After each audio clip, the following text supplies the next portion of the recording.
सो hey guys, कैसे हो आप सभी लोग। Welcome back to my channel एजी अनाई मांगा। तो गाइस, आज मैं एक्सप्लेन करने जा रहा हूँ बुक ऑफ एस्पर के एपिसोड नंबर 693 को, जो कि काफी ज्यादा अमेजिंग होने वाला है। इसलिए पहले ही वीडियो को like, share, comment and hype जरूर से कर देना। बाकी जिन लोगों ने अभी तक इसका पिछला एपिसोड नहीं देखा है, तो मैंने उस एपिसोड का लिंक इस वीडियो के नीचे डिस्क्रिप्शन में दे दिया है। आप लोग जाकर के पहले उस एपिसोड को देख लीजिए, और जिन्होंने ऑलरेडी देख रखा है तो उनके लिए शुरू करते हैं हमारा आज का ये वाला एपिसोड। लेकिन उससे पहले Adarsh Thakur, Ajay Adamachi, Shofiyan Ghosi and Resham Kaund, thank you for joining and rejoining सुफैन सिल्वर डीमंस। एंड अगर बाकी के लोगों ने अभी तक मेंबरशिप को नहीं लिया है और वो लोग लेना चाहते हैं, तो यार अभी क्या कर रहे हो, आपके साइड में जॉइन बटन बजाओ और अपनी सहजता से मेंबरशिप को ले लो। तो इस एपिसोड की स्टार्टिंग में गुस्से में वेनेवलियान वुये के एक जोरदार तमाचा मारते हैं। उसे कहते हैं कि तुमने पहले सेक्ट को अपने से आगे रखने की कसम खाई थी, इसी तरीके से तुम अपनी उस कसम को पूरा करोगे। ये कहता है कि फैटी पीछे हट जाओ, मैं ही इस सेक्ट को मिडिल 3 सेक्टों में लाया हूँ, आगे मुझे ही इस सेक्ट का नेतृत्व नहीं करना चाहिए था। बाद में फिर वो ये इधर वेनेवलियान से कहता है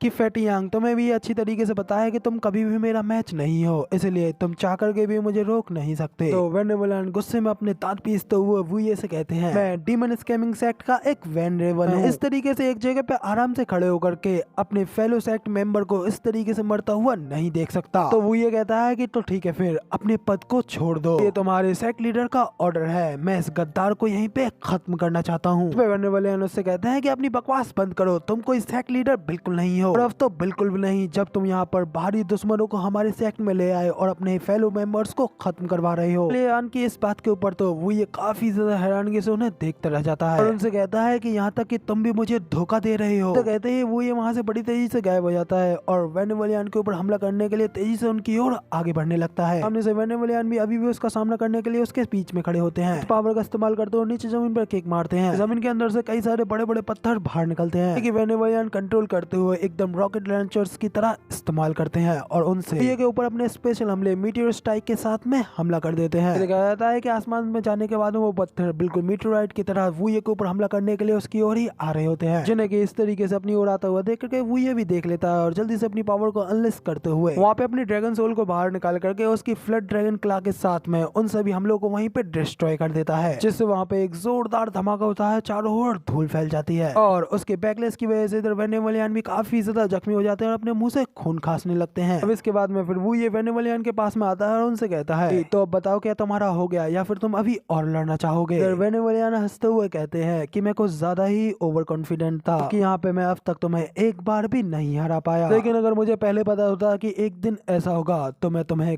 कभी नहीं बचाता। और अब मुझे पता चला कि ओल्ड भाई इस टाइम बिल्कुल सही कह रहे थे, सत्ता और पावर के ऊपर कब्जा करना सेक्ट को इस तरीके से गिरने देने से तो बेहतर है। वेनेवलियान की इस बात से इधर काफी ज्यादा हैरान हो जाता है और गुस्से में अपने दांत पीसते वहाँ पे कांपने लगता है। तो वो वेनेवलियान में गुस्से के साथ में एक जबरदस्त किक मारता है। वेनेवलियान उसे खाने के बाद में काफी ज्यादा दूर जाकर गिरते हैं और इवन के किक को खाने के बाद में वहाँ पे वेनेवलियान का एक दांत भी टूट करके नीचे जमीन पर गिर जाता है। कहते वेनेवलियान इधर अपने मुंह को पकड़ते हुए गुस्से में वुये से कहते हैं कि डैम कमीने वुये, अगर तू चाहता था मुझे यहाँ पे मार डाल, लेकिन मुझे इस तरीके से यातना तो मत दे, कम से कम तू इसी बात की शर्म कर ले, उस टाइम मैंने तेरी जान बचाई थी। वेनेवलियान की सारी बातें सुनते हुए वुये चिल्ला करके उनसे कहता है कि फैटी यांग और तुम दोनों मेरी बात ध्यान से सुनो। तो वो ये अपने पहने हुए कपड़े के कॉलर के ऊपर हाथ डालता है, उनसे कहता है कि मैं आज तुम लोगों को यहाँ पे छोड़ देता हूँ, अगली बार जब भी मैं तुमसे मिलूंगा तो हमारे सारे रिश्ते टूट जाएंगे, मैं तुम्हारे साथ भी इन सभी गद्दारों की तरह ही व्यवहार करूंगा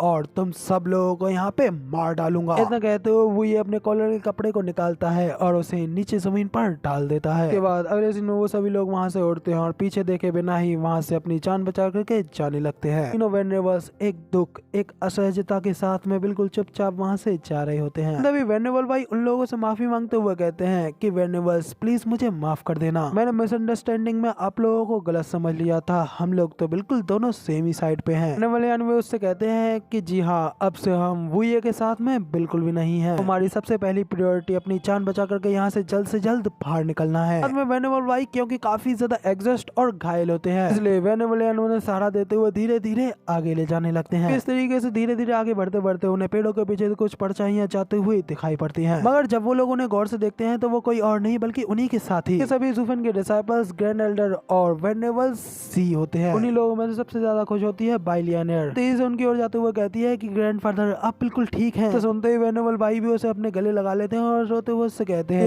यार ये तो भगवान का शुक्र है कि तुम भी वहाँ से बच करके बाहर निकल आई। वेनेबल की भी उनसे कहते हैं कि ओल्ड भाई मैं अभी अभी इन बच्चों से मिला था और आखिर तुम लोग एक साथ कैसे आए। क्योंकि ये बात सुनकर के वेनेबल भाई अब तक की उन्हें सारी कहानी सुना देते हैं। उनसे कहते हैं कि तो ये सारी बातें कुछ इस तरीके से हुई थी। जिन सबको सुनने के बाद में इधर वेनेबल की भी कहते हैं मुझे नहीं पता था कि स्टीवर्ट ज़ू के बाद में वेनेबल सी भी एक इतना बड़ा स्कैमर होगा जो कि इतनी ज्यादा बड़ी और खतरनाक योजना को बनाने में काबिल होगा। हम लोग बस कुछ ज्यादा ही केयरलेस हो गए थे क्योंकि उस सब के बाद में इनरसेक्ट काफी ज्यादा शांत हो गया था। तो हमें लगा था कि इनरसेक्ट ने अपनी हार मान ली है, लेकिन अंत में उन्होंने यहाँ पे हमें हरा ही दिया। तो वेनेबल भाई भी कहते हैं कि अब तक हाई वेनेबल और सेक लीडर ज़ू की मृत्यु हो चुकी होगी। तो हमारे पास में उनसे वापस जीतने की कोई होप नहीं रह गई है। जैसे बचे कुचे बिछड़े हुए स्ट्रगलर्स की संख्या भी सिर्फ 50 ही होगी और अब जबकि वो ये भी एक शिकारी की तरह हमारा पीछा कर रहा है, तो अब आखिर हमें उससे बच करके कहाँ जाना चाहिए। तब वेनेबलियन भी कहते हैं कि हम वेस्टलैंड में चाहे कहीं भी क्यों ना जाएं, हमारी टेरिटरीज ऑलरेडी फिक्स्ड हो चुकी हैं, वहाँ पे भी बच करके जाएंगे। जी वो ये हमारा हंट करने के लिए वहाँ पहुँच ही जाएगा। हमें इस वेस्टलैंड को छोड़ करके ही यहाँ से भाग जाना चाहिए और एक दूसरी जगह के बारे में सोचना चाहिए। उनसे कहते हैं कि तुम्हें क्या लगता है कि ये सब कुछ इतना ज्यादा आसान होगा? हमारे चारों ओर हजारों मीलों का ये क्षेत्र एम्पायर के 3 गार्डियन सेक्टर के अंदर ही बिलोंग करता है। इसलिए अब अगर हम वहाँ पे जाना भी चाहें, हमारे पास में एकमात्र रास्ता टियान्यू और फिर कॉनरोंग से होकर के जाता है। लेकिन वहाँ पे ऑलरेडी 20 टीमिंग सेक्ट है और जबकि एम्पायर में टियान्यू के 3 गार्डियन सेक्ट्स हैं। टियान्यू का नाम सुनकर के यूएर को कुछ याद आता है। फिर वो ग्रैंड एल्डर से कहती है कि क्या मास्टर का क्लैन टियान्यू का नंबर 1 क्लैन नहीं है? तो उन्होंने मिस्टिकल हेवन सेक्ट के ऊपर हमला किया था, तो हम लोगों ने कंधे से कंधे मिला करके एक दूसरे का साथ दिया था। अब जब हम यहाँ पे खतरे में हैं, तो अब उन्हें ही हमारी मदद करनी होगी। एल्डर उससे कहते हैं कि भूल जाओ, मोर्टल क्लैंस बहुत ही ज्यादा